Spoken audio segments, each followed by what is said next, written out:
Welcome to Immigrate. Welcome to a space where you can be vulnerable, a space where you're not going to be judged, a space where you can be authentic.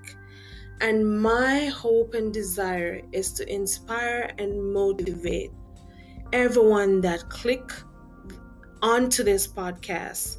So, welcome to another episode of Immigrate.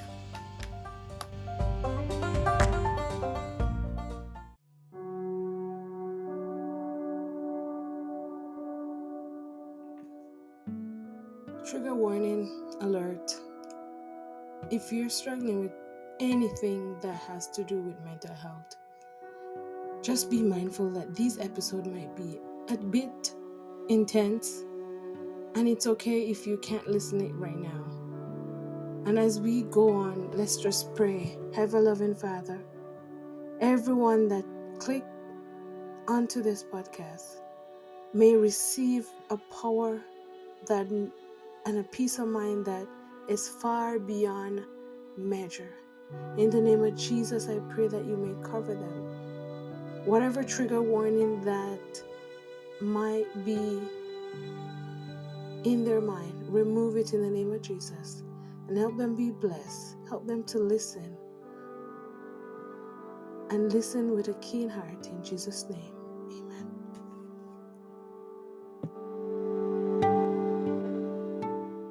Welcome to another episode of Immigrant. And I have my lovely guest. I'll let her introduce herself. This morning, well, it's morning where I'm at, but it's even where she is. So go ahead, Francis. You wanna go ahead and introduce yourself? Thanks, Miss Tasha. Hi, everyone. Hi, Tasha. Thanks for having me. I'm Francis Helena, and I was born in the Philippines, but I have lived in about now 10 different countries. So as a kid, we had moved around a lot, but I've lived in, yeah, for different parts of Asia. We could probably go into that further, but I've just spent my whole life traveling. So I'm also biracial as well. And, I've now created a business where it's not just about travel, but it's about bringing people together from different backgrounds and different cultures. So it's basically bringing people together through sustainability fashion. So that's what I do. And I'm also a travel writer as well. Oh, wonderful, wonderful. So I know you talk a little bit about yourself, but do you want to go a little bit more in depth to people know exactly who you are? Do you have kids? Are you traveling by yourself? I have been, you know what, since I was about 16, I've always been a solo traveler. So it's just been myself. So I'm now 33. I'm originally from Australia, but I'm currently living out in the UK. So I'm in Nottingham, which is in England. And so my dad is originally from the UK. He's from the Isle of Wight, which is the south of England. But my mother is from the Philippines. So they had met when my dad had worked in the Philippines.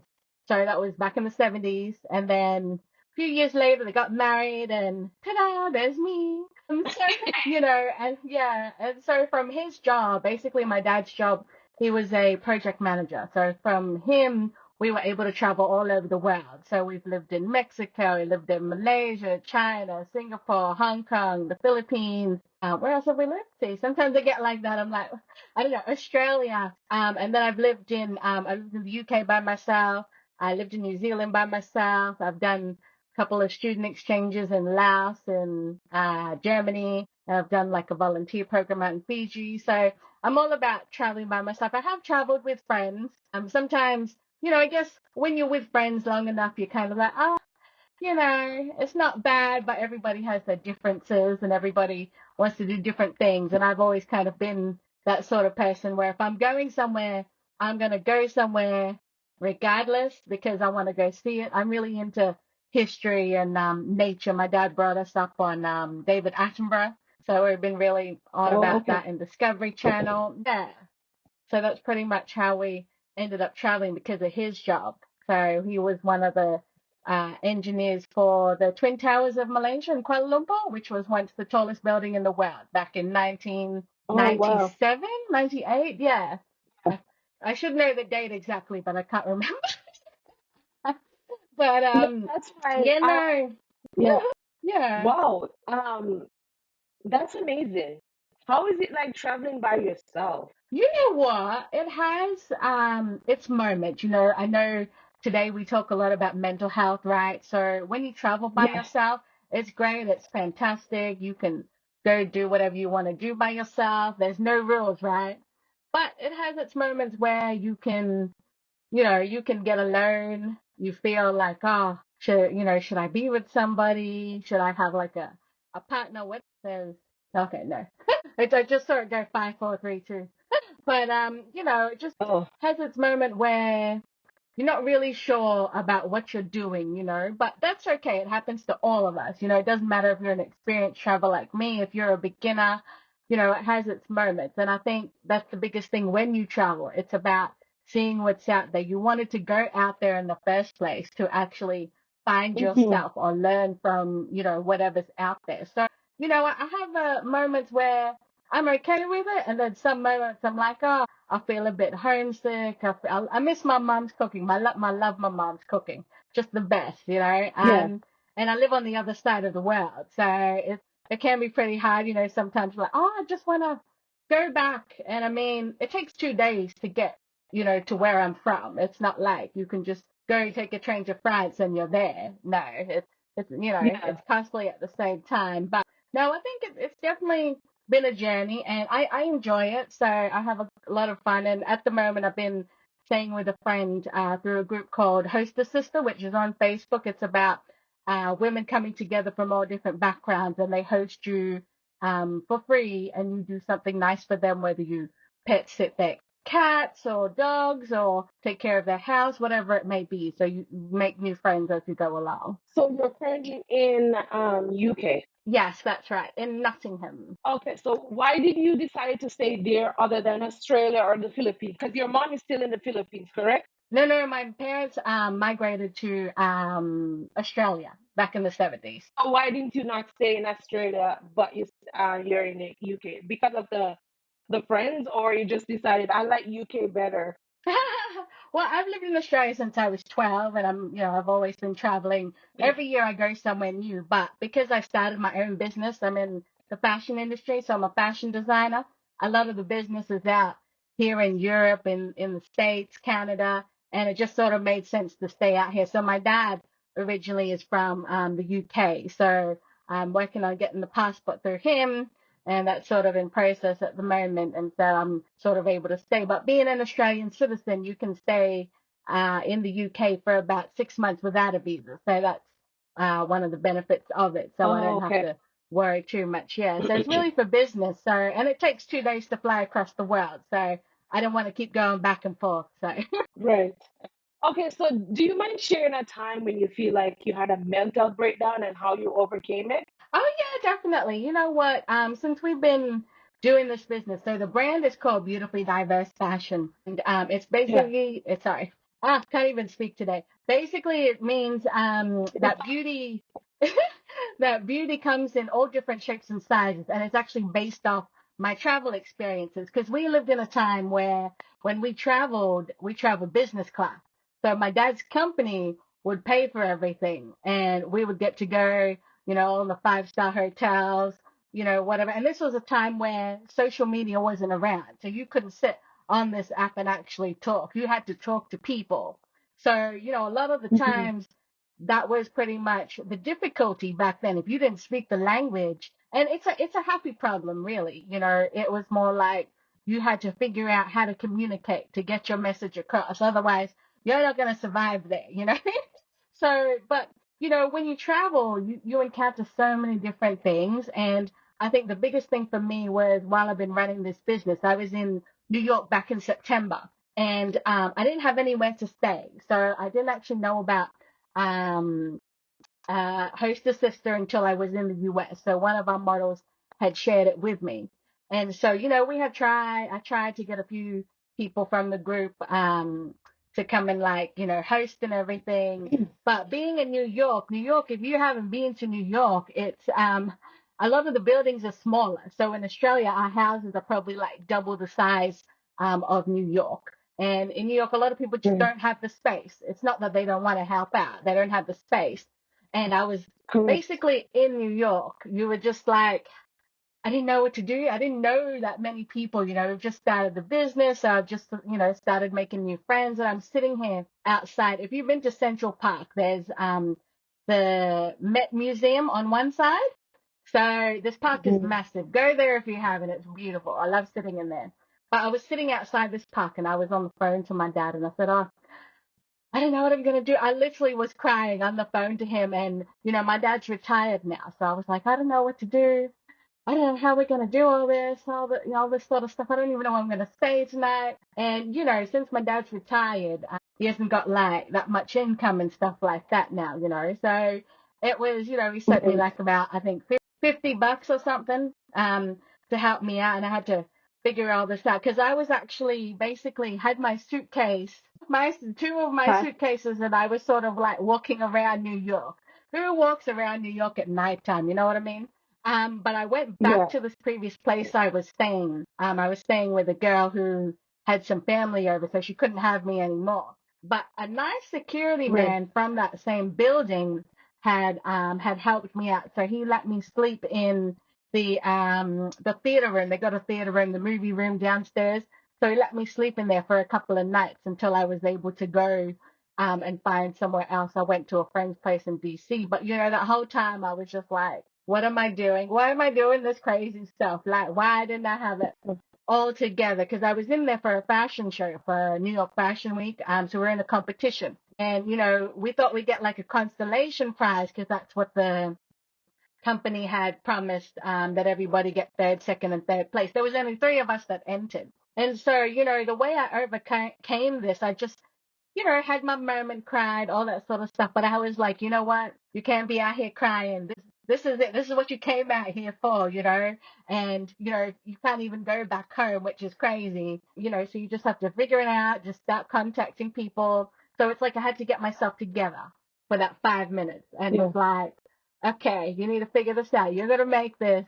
And, so I did. And lucky enough, that person was kind enough to let me stay in the game room. So literally just sleep on the couch, and then they have a gym up there, so I was able to use like some of the shower facilities and everything. So I think it's so it's just stuff like that. Sometimes you think you can have it all, you think you can, when you start a new business, you're like, oh yeah, I'm gonna do this, but then you don't realize that there's other stuff you should have thought about, But Yeah. everything that's ever happened to me, I'm always like, you know what, it happened for a reason. I can learn from it. And the next time, I know what to do. So that was definitely a learning experience. And I think that was probably one of the hardest things that I've had to like do, just by myself since my parents are on the other side of the world. So yeah. I must commend you of your bravery.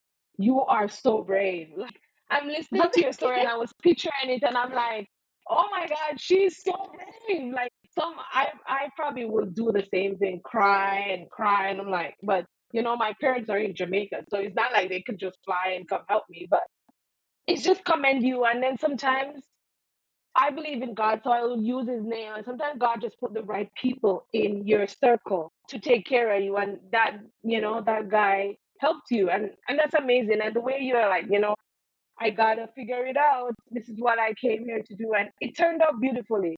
And so with all that, what do you think your younger self think would thought of your experience that you're going through right now? My younger self, I don't know if she could handle it, Think about it back then, because I was one of them people who like to follow the crowd and stuff like that, and growing up. And that's also probably because I had moved around a lot, so I didn't have a lot of time to just settle and make friends and go to school, I'd be there for a bit and then we had to move again. So it's pretty Move much again, like yeah. I've had a birthday in about four different continents and like, I don't know, so Ooh. in about 10 different countries. So I just, so we just keep moving and moving, but the one thing I think this experience has taught me is that there are people out there, even a lot of the models that, I barely known and I've become really good friends with in the last year, that same time, that day at the Met, one of the other girls, she said, oh, where are you? I was waiting for you because I was supposed to be at this event, right? So I'm supposed to try and find a place to stay and then go to this event. And then it starts pouring down with rain. I said, girl, I go, nothing. I don't even know how I'm gonna get out there. She's like, you know what? Don't worry, just come. And she gave me like some food and whatever else to eat that night. Like it was, she ordered it. It came to that venue door there. And she's like, Right. here, go home and take this. And when I sat at that place where the security guard was helping me out, I sat in the lobby and he's like, you need somewhere to stay again? I'm like, please. So he was great.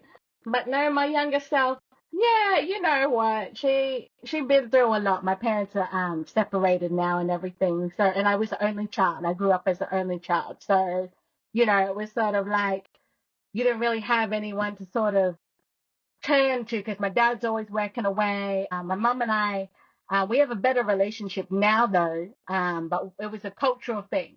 So that was another thing. And then didn't have any other siblings. I had a cat, if that counts as a sibling or a bird. So know, yeah. So my Yeah. younger self, I don't know. I don't know. She's always been determined, but I definitely think she definitely could not handle it.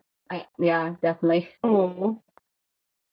Sending you hugs. I'm sure she would have been proud too of you right now. I'm sure. Yeah, I hope so. So it with that, share two tips of how you have overcame these challenges that you have run. What do you think, like an immigrant is listening right now, or someone who wants to travel and want to do the things outside of their comfort zone? What kind of tips would you like to share with them? You know what? Sometimes when we go through stuff, the best medicine is nature. I don't care where you're from, where you're sitting. If you can just go and sit and look at nature for like 2 minutes, 5 minutes, it'll help you gather your thoughts. And I was sitting Mm-hmm. near Central Park. So I just took a little bit of a walk. I said, okay, just look around and just, watch people, whatever it may be. But I think some of the biggest tips are you have to remember why you even got out there in the first place. Why did you even want to get out there? Was it because you wanted a better life, or you wanted to change your circumstances? You wanted to fulfill your dream, whatever it may be. Why did you move? Whether you're in domestic violence, if you're a victim, because I have one of our models, we've been helping her through our brand to get out of the country and actually away from that situation. So, it's stuff like that. Whatever you are going through, it's going to be okay. And it's easier said than done, right? But, at the end of the day, you came here to make a better life yourself. Just whether you've got kids or no kids, you as a person wanted a change in your life, and you're the only person Mm-hmm. that's going to make it. And I know in fairy tales they say there's a happily ever after, there's a prince, and that's cool, that's awesome. The fairy tales, we all loved our fairy tales. But once you're, I'm past 30 now. So it's sort of like once you hit that sort of thing in your life, you're like, no one is coming to save you. You need to get up and do it. And I've always kind of been one of those people where I'm just going to get up and do it. I don't know how I'm going to do it, but I'm going to find a way and I'm going to go out there and get it done. And I think the second tip would be, really believe in yourself. My mom, she's Catholic, so she always was saying to me, have faith, so I've applied that into Mm-hmm. everything that I'm doing. And I have my moments. I'm like, this is not working. What's going on? What's happening? Yeah. But you just keep at it, just keep going, and that thing will eventually come to you because it came for me literally the other Yeah. day. I have been on this entrepreneur platform called Bold Empowers since the pandemic, Yeah. and it's owned by Steve Harvey. So they've now moved into a new app called Fireside, and I was able to actually speak to him and Dr. Phil the other day, and I was like, I've been waiting Wow. for this. Like, oh my God, you need to get on it too. I think it'll be good for you. But I was having that moment where I was just like, I've been doing this for like a year or two now, and it finally happened, Yeah. that thing.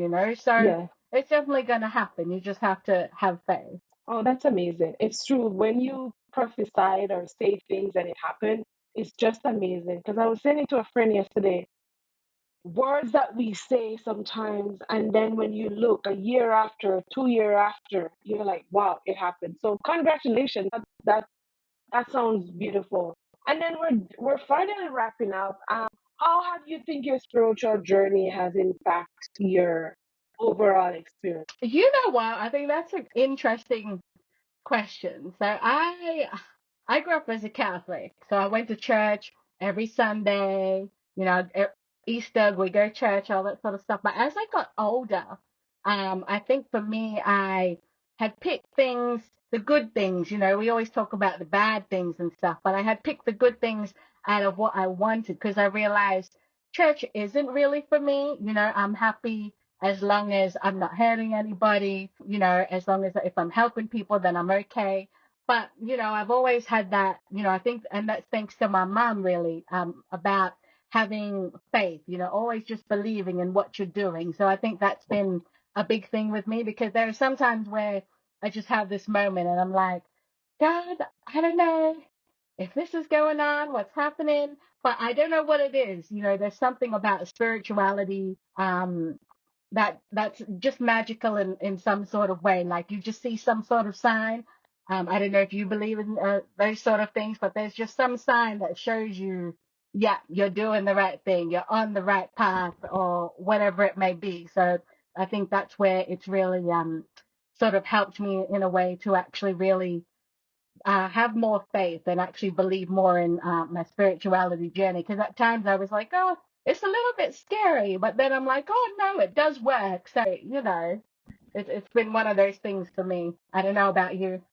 Oh, first of all, thank you so much for having me, and I'd love to chat to you more again. It'll be great to meet you in person. I think the biggest thing about traveling or even just being an immigrant kid, you know, I think there is nothing wrong with embracing who you are. You know, a lot of the times people say to us, oh, we've become modern kids, we're now more Western. But, you know, I still know how to speak my language, I still know how to cook the food, cultural dance, you know, so I think sharing who you are, you know, whether you've migrated to Canada, Australia, the US, wherever it is definitely you know, an important thing to do because there's nothing wrong with being who you are. You have to remember where you came from. Thank you so much for just coming on my podcast. Thank you so much for sharing those wonderful stories. Some of your stories were a story of bravery, a story that, I could have not hear if you didn't come on my podcast. So I'm so excited for that. And I'm grateful for you coming on here. So as I said earlier, just follow my podcast by the name of Immigrate and we will talk soon.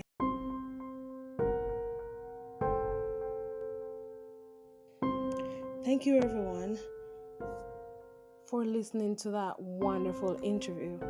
It was such a delight. If you want to hear more inspiring episodes like these, please to follow us on our Instagram at Immigrate. We'll be uploading all the videos, all the short clips of it, and you can find me in my email at heslop.tashagay13@gmail.com. That is heslop.13@gmail.com. Thank you for listening to another great episode of Immigrate.